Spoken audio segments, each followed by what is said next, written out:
Thanks for tuning in. I'm Darrious Hilmon sitting in for Andy Zopp, and this is Chicago Newsroom 2.0. On the roundtable this week, notable leaders Juatise Gathings, Dr. Gwendolyn Oglesby-Odom, Kelwin Harris, and Christa Hamilton join me to look back at the year that was 2024, the good, the bad, and the sublime. I'll also sit one-on-one with the CEO of Brightpoint, Mike Shaver, discussing the critical work his organization leads on behalf of Chicago children and families. But first, I'll sit in conversation with 4th Ward Alderman Lamont Robinson to discuss the newly approved 2025 city budget. We'll get started on the other side of a short break. Stay with us.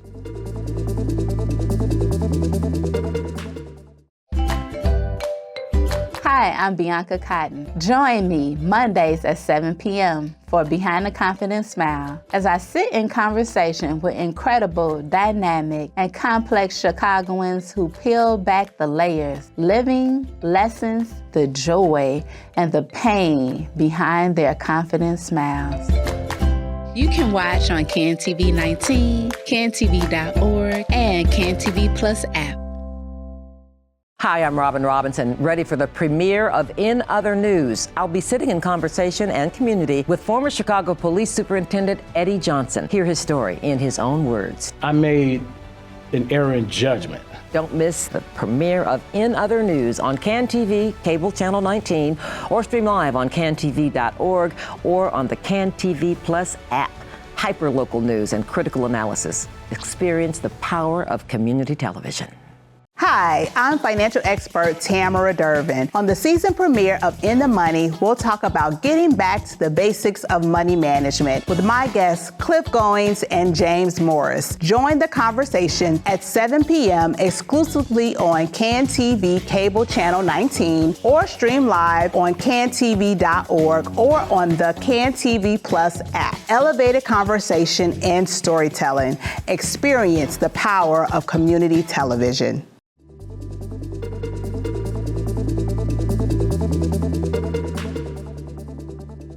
After the City Council soundly rejected the mayor's opening salvo of a $300 million property tax increase, he served up a reduced increase of $150 million, then cut that to $68.5 million, then cut the increase entirely this past weekend after not garnering the votes needed to push the budget through the City Council last Friday.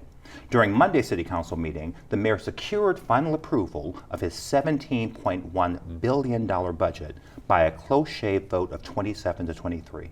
Here to discuss the freshly approved budget and what it means for Chicagoans like you and me, it is a pleasure to welcome 4th Ward Alderman Lamont Robinson. Alderman Robinson, welcome to the newsroom, sir. Thank you so much for having me. It's a pleasure to have you here. Thank you for sitting with us. This is fresh news that impacts this city at a critical time for the city and the country. You supported the budget. Why should Chicagoans be happy with this new budget? It's not about Chicago being happy with the budget.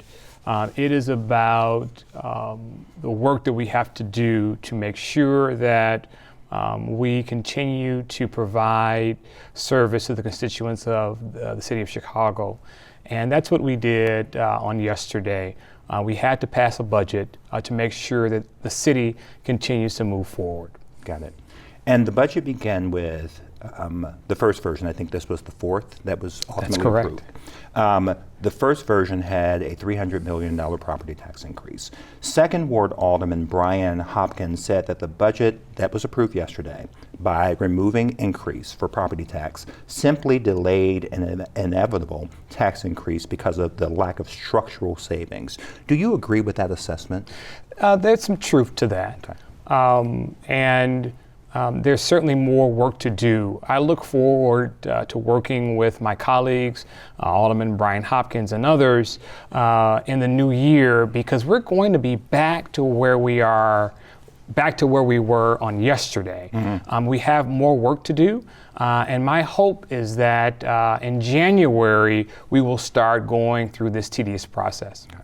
And you just answered my next question. It felt for some of us watching that the process seemed truncated somehow. And even on this very program with Andy and guests, I think last week, someone was saying, for something that's important get started a bit sooner. Is that a hope, and is that a lesson that perhaps the mayor has learned from this process? Certainly, I hope so. Okay. I think that his staff understands that we need to start this process earlier. Many of my colleagues mentioned that we need more support. We have a staff of 3, maybe sometimes 4 staffers, and it's really hard to get through this budget, understand it, and make sure that we're doing right by the citizens of the city of Chicago. Got it. 49th Ward Alderperson Maria Hatton said about the budget, and I'm going to quote to make sure I'm getting it correct. Quote, "Mr. Mayor, we have heard a lot about your progressive values throughout this process, and I don't doubt them, but how we do things is just as important as what we do. The way we've done this process has left the City Council fractured, Chicagoans less trusting in government, and left our city in an extremely vulnerable position as we enter the next year with the promise of attacks from the presidential administration. We are not prepared, and the fault lies squarely with you and your administration," end quote. What do you say to Alder people like Alderperson Hatton and others who have both criticized the process but also believe it relies too heavily on one-time fixes that will ultimately put our credit rating at risk? I think that's why we should have really looked at some type of property tax increase. You know, it's easy to vote no. It's also easy to sell city assets, parking meter, which we have a history of doing. Absolutely. And there are other things that we've sold as well. The mayor, I believe, did his best to try to maneuver away from that. No one wants to have a property tax increase, but when we step back and we think about inflation, we think about the price of goods, eggs, gas, and I know that citizens of Chicago are hurting, we have to understand that the cost of goods for the city of Chicago goes up as well. And so we have to look at some increases, but we also need to make sure that we're giving the citizens of Chicago the best services that their money can buy as well. Got it. And I want to drill down just a bit on this. On this show, I think just a week ago, one of the panelists said, you know, look, ultimately, the property tax increase is, sure, it's going to be a lot to swallow, but it's necessary, and when it is spread across especially large commercial businesses, that it is the right thing for the city. I think a lot of people will agree with you. I think the question becomes how it was communicated. Do you believe there was room in the process to really, because I think once, the feeling I'm getting talking to folks is once you don't trust the process, you don't trust even what's good in the process. Is it possible that communication could have been improved here on that conversation about the utter need for property tax increases for the city? Absolutely, and the mayor in his statement on the budget mentioned that there's certainly room for improvement. Our mayor is a former school teacher, so he understands that. And my hope is that he will huddle with this administration and also huddle with us, members of the city council, and we will be able to do right this next budget cycle. We absolutely have to. Our constituents hired us for a reason, and that's to be leaders and not take this lightly. And so my hope is that in this upcoming budget, we will get it right, and we will be able to communicate to the citizens of Chicago why we need these type of fee increases and or why we need a property tax increase. Agreed. Here's a tricky one. There was, I believe, started under the Lightfoot administration, the guaranteed income. I think it was $500 for about 5,000 families. And I think it was in this year's budget at around $31 million, and ultimately that did not make it to the final cut. For those families, that research shows that support was already beginning to stabilize and provide important support. Where's the silver lining in this budget for them? There's not. Is there one? And we can also look at also what was going to be on the chopping block were our summer jobs, where we know that we have an uptick in youth violence, and we have to create opportunities for our youth. My colleagues have to understand that, and the public, that voting no on this budget really puts Black and brown communities into precarious situations where we cannot support the guaranteed income, where we can't support our youth job employment or other social service things that we need, particularly in Black and brown communities. And so that's why this budget process is extremely important, again, particularly to Black and brown communities. Wow. Maybe final question. Who knows if we have more time. This was a unique process, even for those who have watched the budget process. I've heard some say it's democracy at work. It was wonderful to see the pushback, while others have said council smelt blood in the water and a weakening mayor. What should we take away from this? Should we be concerned about the ongoing relationship between our mayor and our city council? I think that we should be concerned about leadership and concerned about making sure that services are given to constituents of the city of Chicago, particularly in Black and brown communities. I think that's what we need to be focused in on. We need to make sure that we have schools that are fully funded, that trash is removed, graffiti is removed, potholes are filled. When people come out of their homes, they want to see something different.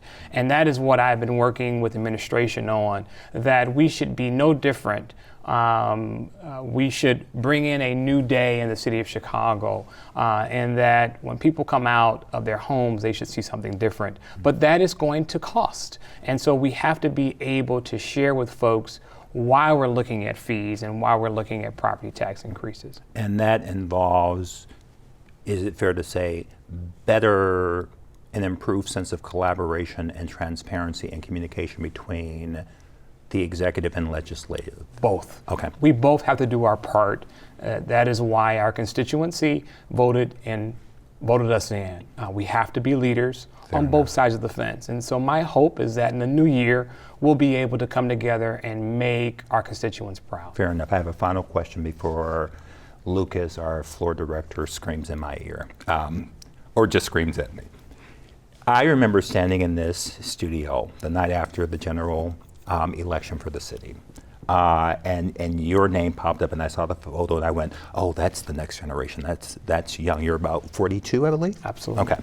And I remember it, so I've always felt kind of connected watching your career because I really do think we really do need new energy, good intention notwithstanding. Is there one thing that you can share that you know about city government today that you did not know on your very first day walking in as the new alderperson from your ward? Very simple. The city does work. When you have an alder that cares, you have an alder that wants to roll up his sleeves, that's what we need across the city of Chicago. We have the apparatus to do right by our constituents. We have a streets and sand team that will go out and make sure that not only downtown is beautiful, but the south and west sides as well. But that goes back to the alder. And so I didn't know those nuances until now that I have the job. And I know that you can transform a community with that alder person. And so that's why it's such an honor to be an alder person and represent the 4th Ward. Alderman, it is a pleasure to have you here. Thank you for sitting with us in conversation on an issue that is so important to this city. Our viewers appreciate it. We appreciate it. It was a pleasure meeting you. We will certainly have you back. Thank you. Say it now on air so we can hear it. Looking forward to it. Perfect. There we go. All right, perfect. On the other side of a short break, I'll be joined at the roundtable by 4 Chicago leaders to talk about the year that was 2024. Stay with us. I'm Ricky Watson, and I'm inviting you to join me for the new CAN TV original program, Critical Conversations. Each month, I'll share space with special guests who, like you and me, are on their journey of self-discovery and deeper understanding. Join the conversation on CAN TV, cable channel 19, or stream live on cantv.org or on the CAN TV Plus app. Elevated conversation and storytelling. Experience the power of community television. Hi, I'm Robin Robinson, ready for the premiere of In Other News. I'll be sitting in conversation and community with former Chicago Police Superintendent Eddie Johnson. Hear his story in his own words. I made an error in judgment. Don't miss the premiere of In Other News on CAN TV, cable channel 19, or stream live on cantv.org or on the CAN TV Plus app. Hyperlocal news and critical analysis. Experience the power of community television. I'm Kevin Triscutt, Chief Strategy Officer at CAN TV, inviting you to join us for a very special program. Full Spectrum features community storytellers.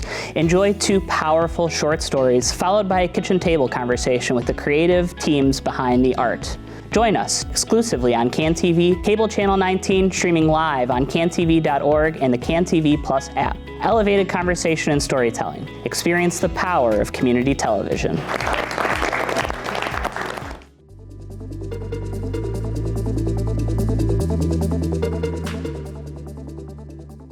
From political milestones and cultural shifts to unprecedented innovations and global challenges, 2024 has been a year of transformation and reflection. We witnessed historic elections, groundbreaking advancements in artificial intelligence, and powerful moments of unity and protest. As the world grappled with change, stories of resilience and creativity shaped the headlines and touched our lives. To help us revisit the highs, the lows, and everything in between, I'm joined by 4 of Chicago's most notable Black leaders, so says Cranes. Kelwin Harris, Deputy Assessor, Chief Civic Engagement Officer with the Cook County Assessor's Office. Christa Hamilton, CEO and President of UCAN. Juatise Gathings, co-founder of Just Act Partners, and Dr. Gwendolyn Oglesby-Odom. She is the Vice President of Community Engagement for Advocate Health. And breaking news today, we'll get to that in a second, but let me first say, leaders, welcome back. I have been looking forward to this conversation more than I have to 2024. So let's jump in. If you were, and I'll start with you, Kelwin. If you were an editor of a newspaper, let's say Chicago News. Wow. And you were to create a headline that best encapsulates 2024, what would that headline read? Wow, tough question. Is that the headline? Well, yes, tough would be there, right? But thanks again for having me back. Always a pleasure to be here with all of you. I would say for 2024, the struggle continues, right? The struggle continues, but we're still standing. I would say that, the last time I was here was with Andy Zopp. It was the day after the presidential election, and we were all full of emotions. We felt deflated. We felt hopeless, right? And, I feel like for 2024, a lot of people still feel that. There's so much uncertainty going on right now, not only in Chicago, across the nation, from political landscape, economically, budgetary-wise. But we've seen this before, right? We've been here before, and I think, looking at the future, if we pull together and, continue to work together as a community, we'll get through it. There's definitely some difficult days ahead. I feel like Dr. King from this standpoint, but, if we keep our eyes on the promised land, we'll get through it. Okay, that's a great headline. Juatise, what say you? I think mine might be, there will never be a day of calm seas, especially as we navigate our work. I think that oftentimes as leaders, we try to imagine perfect conditions and we do all the planning and all the work to get us ready. But there are so many things that don't go as we expect, but that doesn't give us the right or the we can't reduce our resiliency and just stop working. So I think acknowledging that, I remember in January when I was launching my consulting firm, I released an op-ed, and that was really my call to the business community that there's never going to be a perfect time to invest in the south and west sides of our city. And that rang true this year. There has not been a perfect condition for people to feel like it was the right time. It was waiting and seeing what was going to happen with the election. It was waiting and seeing what's happening on the 5th floor. It's always a wait and see game. So you just have to move. There's never going to be a calm sea, so we got to get going. And we're going to I want to put a pin in that, waiting for the right time to invest in the South and West Side, and continue with headlines. But hold that, because it's not breaking news, but we've got news here, and we've got one of the sources. But we'll get to it in a moment. Go ahead, Christa. Well, thank you for having me here. Always a pleasure. I love being on CAN TV. So for me, when I looked at the question, I kept thinking about I'm a member of Fellowship Missionary Baptist Church, and my pastor, Reverend Sharp, he he sings his song "Joy in the Midst of Chaos," and all I could think about was that's what this year felt like to me, just joy. You know, there were still bright spots. Despite the outcome of the election, we still had a Black woman on center stage for many months in America, so that made me feel really good, just looking at the hopefulness of the opportunity moving forward. You know, in my work doing violence prevention, despite the news reports and the crime rates, we still save so many lives and invest in people. So my work is to invest in people and see the impact of it. So despite the chaos around us, there was still a lot of bright spots for me. Beautiful. Dr. Gwendolyn. Oh boy. Hey Darrious.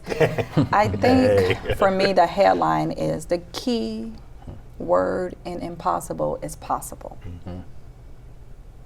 Our people have lived through some of the most impossible times.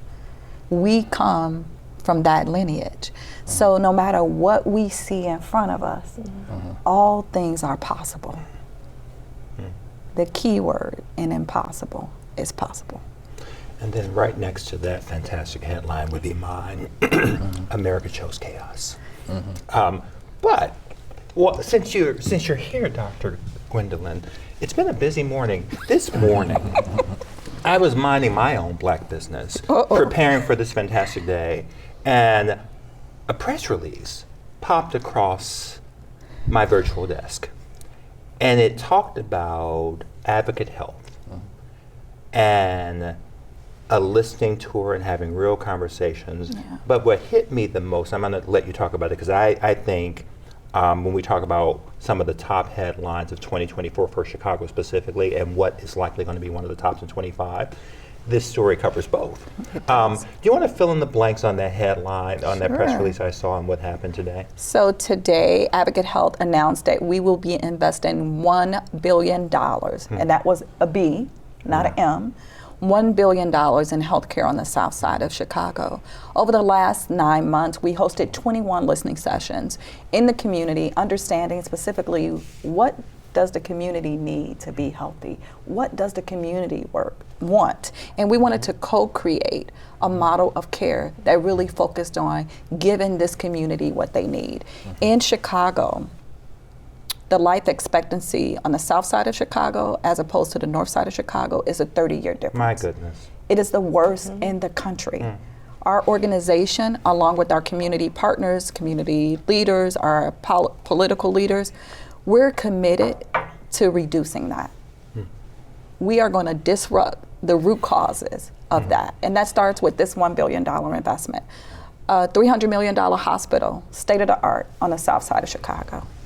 Trinity is 115 plus years old. There's no way to deliver state-of-the-art care in that facility. There's no state-of-the-art hospital on the south side of Chicago, specifically far south side of Chicago. So to have this investment is key. 1,000 jobs. Working to recruit people from the community to work in the community. We know when we see us, when we walk in spaces and places, and especially in healthcare, right? Absolutely. You can deliver quality, competent care because you're from the community. You understand the community, you understand the culture. And then our neighborhood care sites. The Chicago YMCA South Side is going to be one of the first places that we put a neighborhood care site where the community can go in when they're at the YMCA and get a quick checkup or get a simple blood sugar test if they think their sugar is out of whack. Because they call it sugar in our community. Yes, they don't call it diabetes. It's sugar. So I know the word, but we call it sugar. Culturally competent care. And so making sure that we have access points everywhere. 85,000 more visits added to the books for our physicians. Think about that. 85,000 more appointments available. And then wraparound services for maternal health. A lot of women that we still see at Advocate Trinity come to the hospital and have never had prenatal care. My goodness. In order to change the tide on maternal care in this country, we have to have people getting prenatal care and adequate postnatal care. So all of those services, that's the big announcement, $1 billion on the south side. Here we come, south side, let's Listen, go. We got first of all, bravo. Let's go. And I'll say this, because as we sit here and I'm listening to your headlines, and I'm, as a viewer, I'm a proxy for our viewers, and I'm processing, it is great to hear that even in the midst of the storm, there is never a perfect time And because of my job, I see a lot of press releases, and I've become really good at going, smoke and mirrors signifying nothing. You know, well written, light as candy, light as cotton candy. And so for that commitment, at a time such as this, and you were doing this, I remember we were having conversations last year as you were out doing your job in the community, and we were talking about just the beautiful alignments and what you're trying to do and how we want to be supportive of that work. And you were in the middle of those listening tours, those listening conversations. You were coming back and in real time sharing that information. So to see this happen, but right now, and I'm sure there are viewers at home who feel the same way, to see it right now where we feel, some of us feel so alone. So what do we do now? The guardrails are gone. Whenever other communities get, the sniffles, we get pneumonia. So to hear that level of commitment, and look, money's not, I can't even make myself say it, money is real close to being very important, especially for underserved communities. Where you put your money is where you're putting your time, your attention, your resources. So $1 billion by any stretch of the imagination is a commitment. So bravo on that. So that's one of the stories for 2025. But let's go back to 2024, where it's also a top story. What were either stories we know or stories that might surprise us? What were your three, if you were to choose, again, being the editor, Juatise, what were the three top stories of 2024, good, bad, or otherwise? Shoot, I think 3 is a tough one, but I would say my favorite top story is just the show up and show out of Black women in this last election cycle. I think that's something that always makes me proud. I think that to see our girl, Madam Vice President Harris, on a national stage leading well was something that we can aspire to be, but also, as you talked about earlier, when disinvestment happens, when groceries get high, when things get bad, it always get bad for us, Black women. I think you and I have talked in the past that America is a caste system in so many ways. And so the fact that we can double down and still do the right things, in my opinion, is something that I'm proud of. And I think that, we show up and we support one another, but that's the spirit of who we are as women. And it just made me so proud this year to be a Black woman, to watch how we showed out in droves, but also our constant commitment to not quit even when we're disappointed. Yeah. Christa, what say you? I am born and raised in Chicago, so I was very proud of how we handled the new arrivals. We were unprepared. We didn't expect the amount of people to come into our city. And despite what side of the, aisle you were on with it, we still welcome folks into our city. We made space for them in our city. We put them in, we put new arrivals in our schools. And I just thought that made, it really showed who we were as a city, as a state, despite the circumstances that may not have been the best for our planning purposes and preparation, that we still made it happen. So now we have a city full of new arrivals that are, a part of our ecosystem, and I just appreciate the way that we all came together to pull it out. Okay, I'll take one. Kelwin?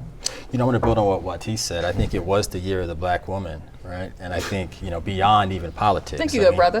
Very kind of you. Wait, hold on. I know how to smooth. Let me do a tease right now. I know I'm outnumbered. Okay. Stay around, viewers, for final thoughts as we'll continue this conversation about our love and respect for what Black women have done. Go ahead, continue. No, absolutely. But even in the sports arena, right? I mean, you look at the Olympics this year, and I thought the Olympics were magnificent in Paris. Really took me back to like the 1980s, 90s with FloJo and Carl Lewis. But the women's track and field team. Gabby Thomas, who has a Chicago connection. Her dad lives here in Evanston. Simone Biles. You look even at what happened with college sports, college women's basketball being more exciting than men's basketball with Coach Staley in South Carolina.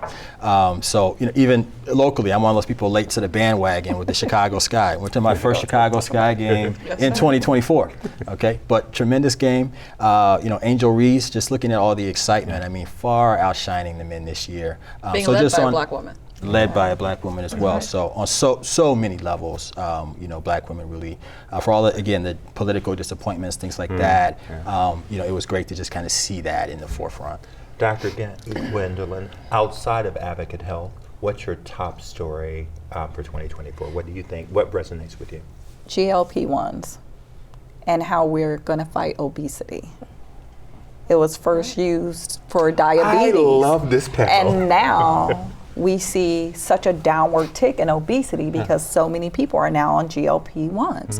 And so recently there was some data that came out that talked about layperson's term, what's a GLP-1? Okay, don't get me, I don't know it by heart. Okay. So it's a medication that's used to treat diabetes, like Ozempic. That's what I wanted to hear. Okay. All right. I thought you wanted me to heavens, say the word for the acronym, but I don't know it But by heart. Ozempic's for our viewers at home. Okay. Yeah, but Ozempic, so when you think about Ozempic, and just seeing the advances with this medication, and hopefully we'll be able to make it cheaper and more people will have access to it. But it's now being studied, and studies are showing that it helps with dementia and Alzheimer and some heart disease. And so many benefits are coming out of that I'm super excited about it. Because if we can turn the tide on obesity, that will help with so many other chronic conditions, even when it comes to having double knee surgeries. How many people in our community, get double knee replacements? Not just one knee, but both knees replaced, right? Because of weight, right? And so for me, that's super exciting to see the advancements in medicine and what this potential for this drug is. It's interesting sitting here as you're all talking. I went,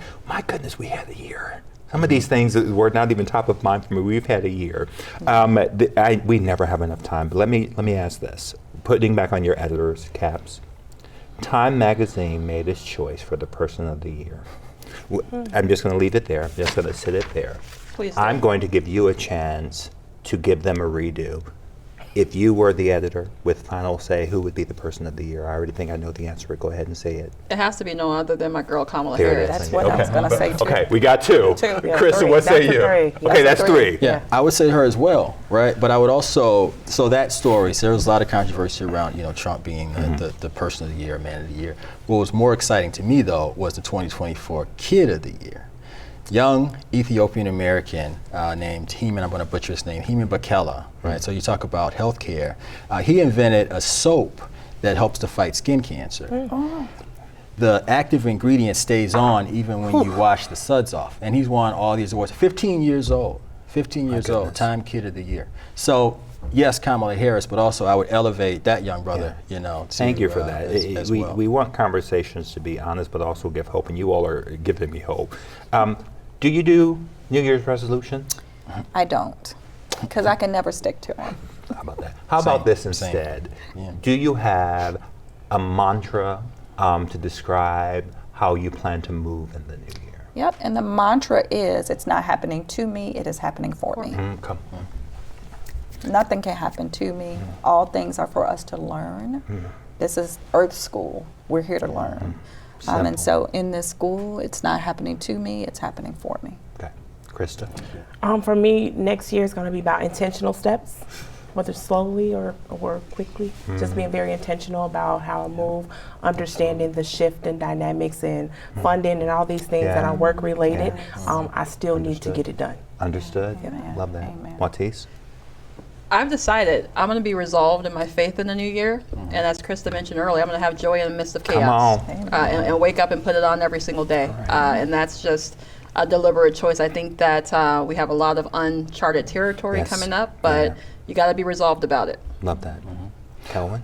Watch more CAN TV in 2025. That's my resolution, man. The quality that's coming out of this network. So, and I'm serious about that. And I would also just say, for me, I wish I was a preacher and had one of those, I feel like you might have some in you. Rhyming, a call and response. Thrive in 2025. I don't know. But for me, I think it just boils down. I just feel if you want to keep it that way and talk about your spirit, I feel this in my spirit, a scrappiness. The word scrappy comes to mind. Yes. Never just count being able to, pull together and be improvisational. I think this is going to be a tough year. I mean, a lot of 2024 is going to bleed and has already bled into 2025, and a lot of uncertainty out there. But I think if we continue to pull together, organize as a people, look out for ourselves, our families, our communities, we'll thrive.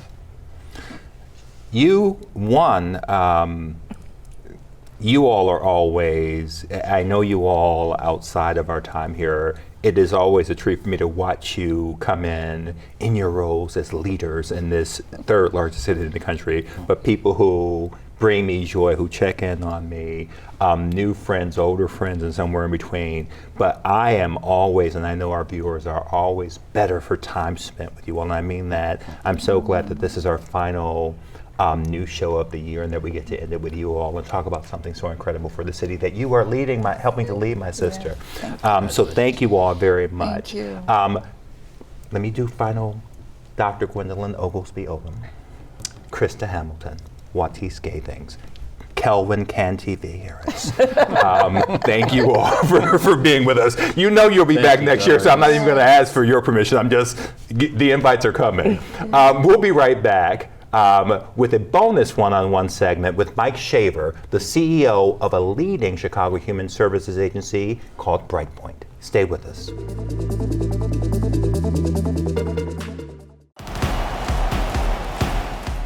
I'm Sean Cattouse. Welcome to The Compassionate Competitor. Each episode will explore the mental, physical, and emotional toll, as well as the rewards that come along with high-performance athletics. Join the conversation on CAN-TV Cable Channel 19, stream live on cantv.org, or on the new CAN-TV Plus app. Elevated conversation and storytelling. Experience the power of community television. Hi, I'm Robin Robinson, ready for the premiere of In Other News. I'll be sitting in conversation and community with former Chicago Police Superintendent Eddie Johnson. Hear his story in his own words. I made an error in judgment. Don't miss the premiere of In Other News on CAN-TV, Cable Channel 19, or stream live on cantv.org or on the CAN-TV Plus app. Hyperlocal news and critical analysis. Experience the power of community television.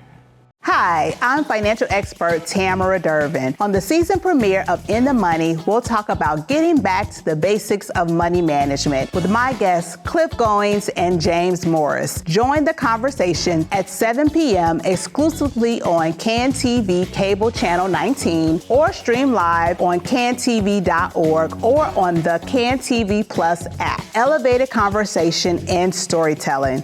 Experience the power of community television.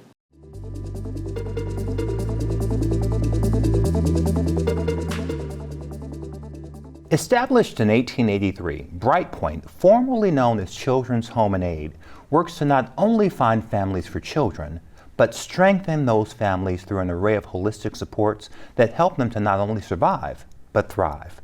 Joining me this week to share more about the incredible mission and work of this incredible organization is its CEO, Mike Shaver. Mike, welcome to the newsroom. Thank you, Darrious. Happy to be here. Happy to have you here. As I said to you as we were getting set up, when I moved here 15 years ago, and I come from a nonprofit background, Children's Home and Aid, now Brightpoint, was one of those venerable that you looked at and that you're still doing that work now. New name, but the mission is still as important, more so maybe than ever. So for those of us, our viewers who may not know everything, talk about the mission and vision of the organization. Hey, I'd love to. So at Brightpoint, we envision a world that's more equitable and where all children and families can thrive and where zip code is not someone's destiny. And we've been really intentional about doing this as part of the reason that we have the new name, to sort of think about ways in which our through line over our 141-year history is thinking of ways to support the well-being of children by investing in families. And in doing that, we're trying to disrupt the multi-generational cycles of poverty, racism, and systemic racism. Sure. Speaking of that 141-year history of service to this city, you have stayed true to your mission, but you just alluded to it, and I'd like to dive a bit deeper.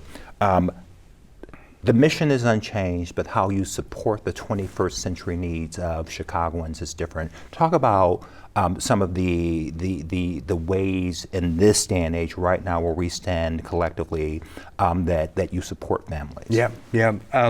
So as you mentioned, in our long history, our focus has always been what can we do as a community, what can we do as an organization to support the well-being of children.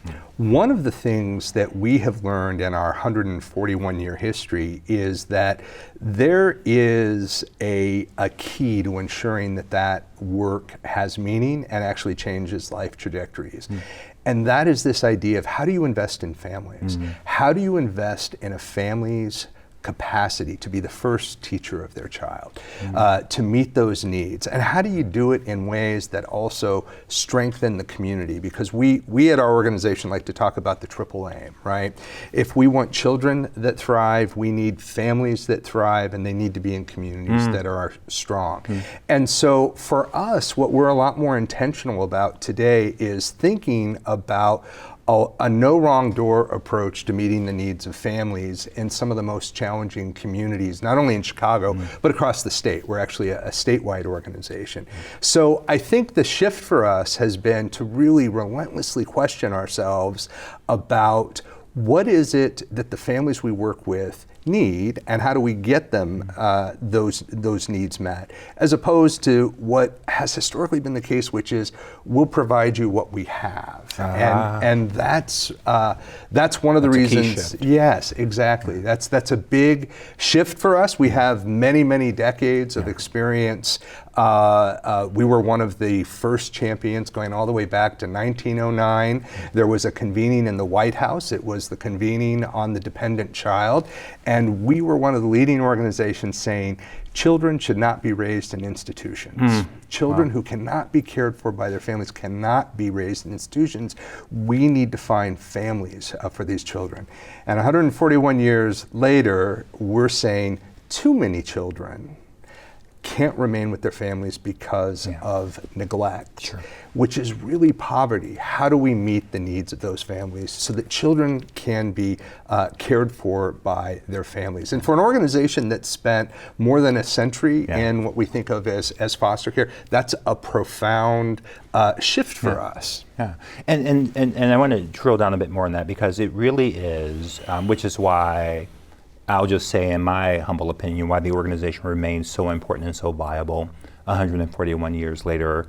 It's that flexibility to really understand and continue to, the smartest nonprofit social service agencies do it, stay true to mission, but adjust to the actual in real time, on the ground needs of your community. So let's drill a bit more. You're talking, it's so much more holistic, and my experience working with social service agencies is it feels like that social work. If the child is important, all of the things that impact the child, other than just throwing some things at the child, what are all, and it radiates out. It radiates out. What are some of your key, I know there's many, but to give us kind of a vantage point, the viewer, what are some of the key programs that you all deliver to support children and families?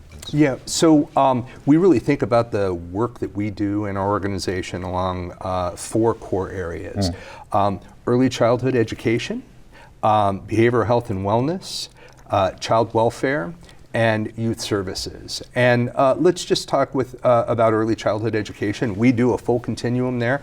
We have teams of people that are doulas. They are there when a woman is pregnant, not only their first child, but subsequent children. They're from the earliest days of that pregnancy, supporting prenatal health. We move them from our doula program into our home visiting program, which focuses on working around parenting skills, teaching parents developmental milestones. While I'm an adoptive parent and I have not raised a child from infancy, what I know is that at any age, children don't come with an instruction book, and so even at 56, exactly, they do not. Right? And our job is to be partners throughout that process, and we often talk about that in our organization. That how we show up is we are not the saviors. Come on, we are not the fixers. We are partners. We are advocates. We are supporters, and that is really the guiding principle in our early childhood work. So that's what we do at the home prenatally. We do center-based learning, so we run several Head Start programs Notably in Chicago, we run the Mitzi Friedheim Center, which is in Inglewood, 63rd and Marshfield. It has capacity to serve about 300 kids. More recently, we stepped into the Pilsen community where we partnered with and merged with El Hogar de Niño.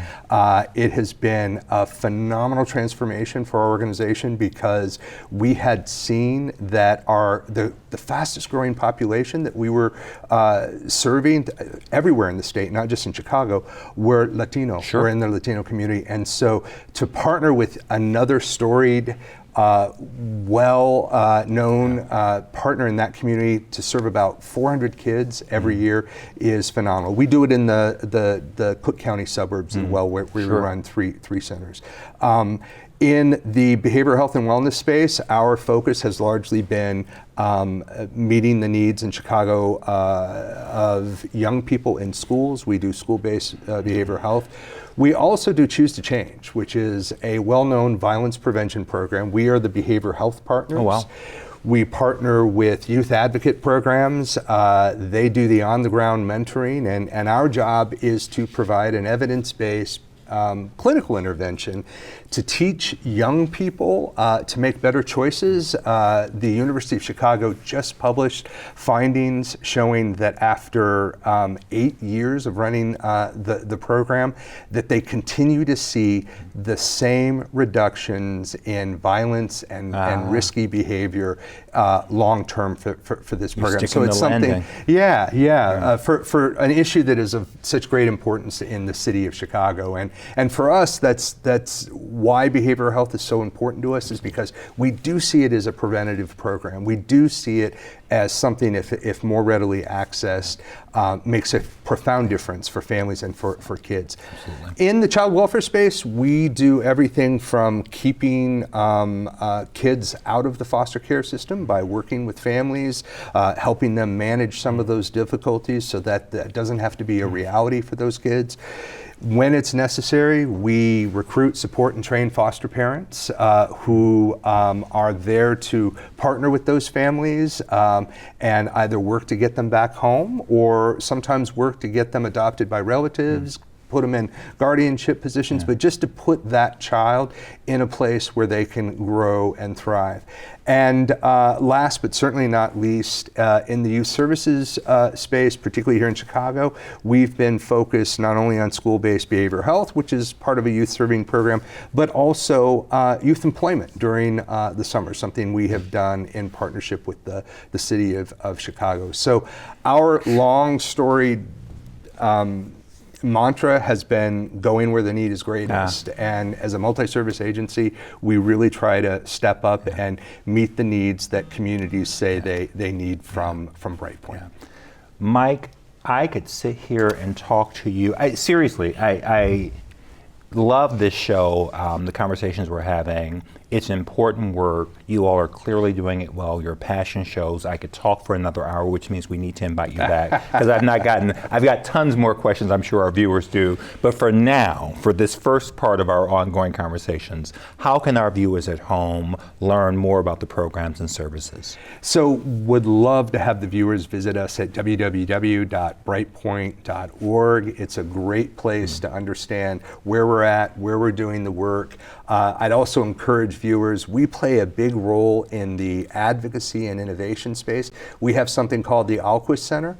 It's where we think about the systems change work we need to do. That includes legislative advocacy in Springfield. It also includes testing new and innovative programs like a cash assistance program we're running for intact families that are served in the child welfare systems.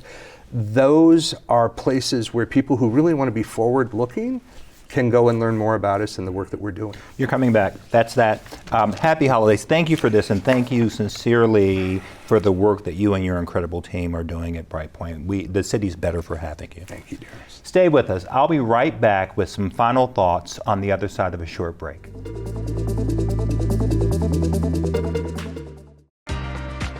I'm Darrious Hilmon, inviting you to join me for Chicago Noir, the news magazine that highlights and showcases the African American experience in the Windy City. Tune in each month on CAN-TV Cable Channel 19 or stream live on cantv.org or on the CAN-TV Plus app. Elevated conversation and storytelling. Experience the power of community television. Hi, I'm Robin Robinson, ready for the premiere of In Other News. I'll be sitting in conversation and community with former Chicago Police Superintendent Eddie Johnson. Hear his story in his own words. I made an error in judgment. Don't miss the premiere of In Other News on CAN-TV, Cable Channel 19, or stream live on cantv.org or on the CAN-TV Plus app. Hyperlocal news and critical analysis. Experience the power of community television. Hi, I'm financial expert Tamara Durbin. On the season premiere of In the Money, we'll talk about getting back to the basics of money management with my guests Cliff Goings and James Morris. Join the conversation at 7 p.m. exclusively on CAN-TV Cable Channel 19 or stream live on cantv.org or on the CAN-TV Plus app. Elevated conversation and storytelling. Experience the power of community television. As yet another election cycle closes, we are reminded of the profound contributions Black women have made to their communities and to the country at large. Despite America's best efforts to resist, Black women continue to be the driving force behind positive social and political change. This tireless commitment, while powerful, comes at a cost. In light of what America collectively did, despite the efforts of Black women on November 5th, the best gift Black women can give back to America right now and to themselves, for the next 4 years at least, is the gift of rest. In a society that expects Black women to be the backbone of progress while offering little reprieve, rest is not a luxury, it's a necessity. As writer and activist Tricia Hersey of the NAP Ministry reminds us, rest is a form of resistance because it disrupts and pushes back against capitalism and white supremacy. By resting, Black women reclaim their time, energy, and mental well-being, acknowledging their humanity in a world that too often demands their labor without recognition. So sisters, please first accept my sincere thanks for doing more for this country than it's ever deserved. And second, my earnest plea that you get the rest you truly deserve. Over the next weeks, months, and years, as America stumbles from its F around phase, head first into its find out phase, resist the urge to once again come to its rescue. Sometimes the best thing you can do is let it burn, despite the natural and honorable instinct to intervene. Black women, while we learn that choices indeed have consequences and fat meat is greasy, you rest. Take the time you need to replenish yourself so you can continue to thrive. Read a book. Hell, write a book. Breathe deeply, laugh freely, sleep soundly, and nourish your mind and body. It is an act of radical self-care that strengthens your ability to keep showing up in your power, specifically when America finally falls fully to its knees and comes begging for you to save us once again. But for now, let America be America. This moment is yours to exhale, to reflect, and to celebrate your resilience. You've given so much to the world. Now allow yourself to receive the peace and restoration you deserve. Rest isn't a retreat, it's a recharge. And damn it, you've earned it. That's our time. Thank you for tuning in to Chicago Newsroom 2.0. Until next time, be well and well informed.